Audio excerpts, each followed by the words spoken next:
Hello friends, how are you guys doing today? Chelsea Face here. I woke up real early this morning so that I could film this video and I'm really excited. I think today's going to be a really good day. So let's jump into it.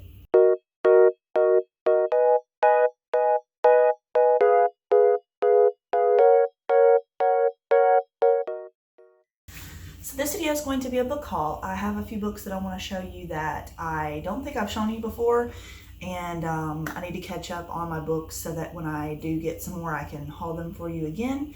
And yeah, this is what I've gotten recently or was sent. The first thing I have is this Nailbiter Volume 4, Bloodlust. This is by Williamson, Henderson, Gazowski, and Hill. This is a graphic novel / comic series about a town that has a issue where for some reason a lot of serial killers are born there and raised there, so they come from the same place and they become serial killers, and it's really tripping everyone out, and the world doesn't know why. It's like kind of a famous town, like it has like a gift shop and it's kind of morbid, and the town is always on edge because they don't know who's a killer and who's going to be the next killer, and it could literally be your neighbor. And this is a collection of issues 16 through 20. It's horror / mystery, and it's rated M for mature. So it's very graphic. If you are sensitive to gore or body horror, this might not be for you. It's got a lot of like nail ripping off, biting with your teeth. It is about mostly this guy who was a serial killer. He's supposedly not anymore, and he would bite off the fingertips of his victims. So, you know, that kind of stuff, and it shows that.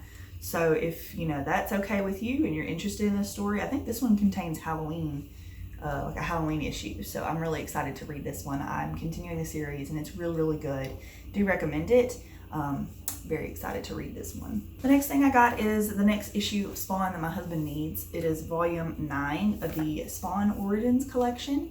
This is a series by Todd McFarlane Productions, and this has issues 51 through 56. It is very beautiful art, very grotesque and dark, but also very colorful. I really, really want to read this series once we collect all of it. I like to have time to go through big series like this, but he really, really loves it and he's excited to continue on. The next thing I have is my last comic that I have. It is Revival Volume 4, Escape to Wisconsin, a rural noir by Tim Seeley and Mike Norton. This is the 4th trade paperback of Revival, which is a story about a girl who is from a town, and the town is the only town who is experiencing these people who have died and they're coming back to life. They don't know why yet. They are trying to figure out if it's like the end of the world or if it's like some kind of scientific breakthrough or a curse or something. And the people there's a few of them that are acting like zombies, like brain eating and being monsters, but most of them are just living their normal lives at this point. They're just doing what people do when they wake up in the morning. So they're just the undead or dead or whatever. There's a little bit of supernatural to this one. There is some serial killer elements, some gore and some violence and some racism. It's not necessarily like good characters are being racist or sexist or anything. It's a small town in the middle of Wisconsin that has some really bad people in it. And you know, any small town's gonna have that guy that's like the town a-hole. So it's got a lot of that in it. So if you're not prepared for racism, sexism, xenophobia, stuff like that, there are a couple characters who are just evil like that, and they're gonna be in here. So just be prepared for that. They're not great characters, so it's not like they're glorifying these types of people. They are bad guys. But it's a really good series, and the art is fantastic. It's a little more colorful than Nailbiter. Nailbiter had more of a muted color tone. This is more of like a natural colorway, but the way they color the panels is very subtle and beautiful, and I really, really like the art style in this one. I think that it's a little superior in art style to Nailbiter, but they're both fantastic. And I can't recommend this one enough. This one has issues 18 through 23 of Revival. And I'm very excited to continue. The next book I got was one that my husband found for me at a dirt cheap. I don't know if you guys know what a dirt cheap is. It's like a dirt cheap store. It's not a dollar store, but it's like a Walmart sized building, like that has a bunch of junk, and you kind of have to just sift through it, and you can get like not good deals, or you can get like super mega awesome deals of things for like a nickel. So my husband found this book for like $1. And it's Michael Crichton's Dragon Teeth, and it has this giant dinosaur head on the front, and it has like a little man. I don't know if he's a cowboy with a little horse, but it looks really interesting, and I like the cover. I've never physically read a Michael Crichton book, so I hope that I like it. I've only ever listened to Jurassic Park. It was really good though. I'm very excited. It's got these deckled edges on the side, which are really fun. And it says, I'll just read you the description because I don't know anything about it. I kind of just bought it when he handed it to me just to see what it was, you know, taking risks. Not since Jurassic Park has digging up the past been so dangerous. The year is 1876. Warring Indian tribes still populate America's western territories, even as lawless gold rush towns begin to mark the landscape. While the civilized East debates Mr. Darwin's heretical new theory called evolution, two monomaniacal paleontologists, that's a lot of words, pillage the Wild West, hunting for dinosaur fossils while surveilling, deceiving, and sabotaging each other in a rivalry that will come to be known as the Bone Wars.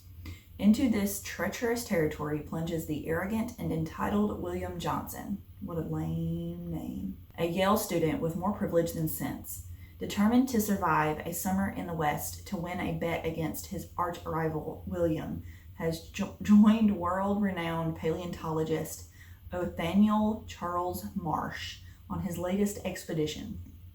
But when the paranoid and secretive Marsh becomes convinced that William is spying for his nemesis, Edward Drinker Cope, he abandons him in Cheyenne, Wyoming, a locus of crime and vice. His honor at stake, William joins forces with Cope and soon stumbles upon a discovery of historic proportions. With this extraordinary treasure, however, comes exceptional danger, and William's newfound resilience will be tested in his struggle to protect his catch from some of the West's most notorious and wily characters. So it has this really, I guess, cool little map of their travel through the U.S. I don't know. It's got like a little dinosaur head embossed on the front. That's neat. I don't know if this is going to be good or not. Reading that description worries me a little bit because I did read some of it, but I'm not a huge fan of historical stuff, but I'm hoping this doesn't get too weird. For some reason, just knowing that a story is set way back just doesn't appeal to me, but I do want to try it. The names in this sound really lame, but maybe it won't be too offensive with language or too smart for me, because sometimes I struggle with really sciencey stuff, and Jurassic Park was very sciencey, but it was an audiobook, so it made it a little easier for me. So we'll see. You know, maybe I'll like it, maybe I'll not like it. It was $1, so we'll see. The next book I received was sent to me from, I think, an Instagram giveaway. I honestly can't remember how I won this, but apparently I won it through some kind of giveaway. It is The Awakening by Nora Roberts. It's an art copy, and it's the Dragonheart Legacy Book 1. So I'm assuming this is going to be a new fantasy series by Nora Roberts. It's on sale November 2020, so it's about to come out. It's fiction, fantasy, paranormal. Those are the genres that it's telling me here. I don't really know anything about it. I must have entered something and forgotten about it because, you know. I'll read you the back though, just so you can know what it's about. In the realm of Talam, a teenage warrior named Keegan emerges from a lake holding a sword, representing both power and the terrifying responsibility to protect the Fae. In another realm, known as Philadelphia, a young woman has just discovered she possesses a treasure of her own. When Breen Kelly was a girl, her father would tell her stories of magical places. Now she's an anxious 20-something, mired in student debt and working a job she hates. But one day, she stumbles upon a shocking discovery. Her mother has been hiding an investment account in her name. It has been funded by her long-lost father, and it's worth nearly $4 million. This newfound fortune would be life-changing for anyone, but little does Breen know that when she uses some of the money to journey to Ireland, it will unlock mysteries she couldn't have imagined. Here she will begin to understand why she kept seeing that silver-haired, elusive man, why she imagined his voice in her head saying, "Come home, Breen Sealbang. Sealbang. It's time you come home."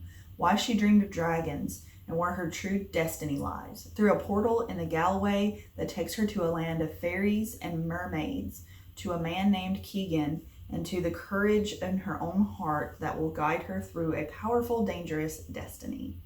Okay, so it sounds like a portal, time travel-y fantasy. It's very thick. How many pages is this arc? It's over 430 pages, so it's going to be a long one, but I am very excited.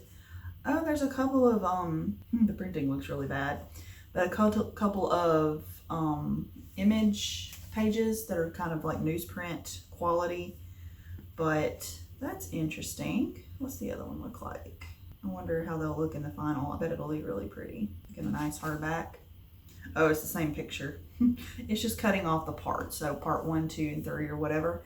I'm pretty excited to read this. I don't know when I'll get to it because it sounds like it might be like an adult fantasy, and I'm a little worried about that. I'm fairly new to adult fantasy and scares me a little bit. Maybe I like it. We'll see. The next book I have is one that my mother bought me. We went to a Dollar Tree and I was reading these 2 books, the back of them, and she bought them for me. So I didn't break my book buying ban technically.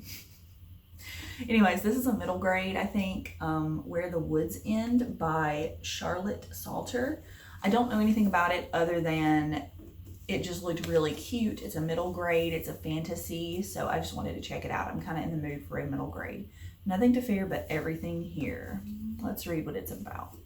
12-year-old Kestrel lives in a seemingly endless forest crawling with dangerous beasts. But apparently there's a monster that like stalks one person throughout their entire life, and they build their entire bodies as they go to resemble their victim's greatest fear. So that's terrifying. A talented huntress, Kestrel, has been tasked with killing other people's grabbers. I guess that's what they're called, grabbers. She has a companion, a little weasel named Pippet, which I guess is this little white creature on her shoulder. That's cute. But as Kestrel hones her skills and searches for a way out of the woods and away from her controlling mother and the judgmental villagers who despise her, her own grabber creeps ever closer.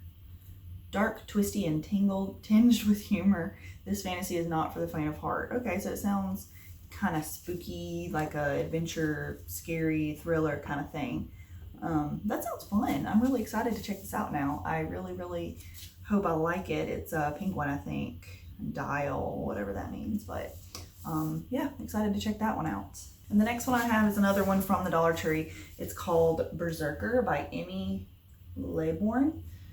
This cover is gorgeous. I love the portraits on the front, and I also love the choice of layout effect on these blood splatters. And I think it's a YA or a middle grade. I'm not quite sure on this one. Does it say anywhere? It looks about the same font size, honestly. Okay, I don't think it says here. I'm going to assume it's at least a YA. I'll have to see, but it says her brother Stieg swears their powers are a gift from the old gods, but Han Hemstad knows she is truly cursed. It's not Stieg's fault that their father is dead. Their mother has left, and their brother Nut, K-N-U-T, Nut, has been accused of a crime he didn't commit. No, the fault lies with Han and her Han and her inability to control her murderous gift. She is a berserker. When someone she loves is threatened, she flies into a killing state. The siblings must leave Norway for the American frontier or risk being brought to justice. Aided by a young cowboy who agrees to be their guide, Han and her siblings use their powers to survive the perilous trail where blizzards, wild animals, and vicious bounty hunters await. Will they be able to reach their uncle, the one man Han believes may be able to teach her how to control her drive to kill? With Berserker, Emmy Laybourne, the author of Monument 14, presents a gritty and romantic historical fantasy in an old world with new dangers. Okay, so it's a romance historical fantasy. That scares me a little bit. We'll see. I don't know yet. I'm just taking a chance on these two, the last ones that I bought, or my mom bought me, because I want to try new things, you know. I want to see if I like things like this, and the cover was very enticing, so I'm excited to try it out. Anyways, guys, thank you so much for watching my book haul. I hope that you enjoyed it. If you did, please give it a thumbs up. It lets me know that you enjoy book hauls and you want to see more of them. Also, if you have any other requests for videos that you want to see me make, let me know in the comments below. I'm trying to come up with all kinds of new ideas of videos to make. Today I have a couple more to film, so you'll probably see me in the same shirt. But I'm really excited to continue to make content, and I did take a little time off because I had some family stuff I wanted to do, and I'm excited to be back at it. So I hope you guys have a fantastic day. Stay safe, and I'll see you in the next video. Bye, guys.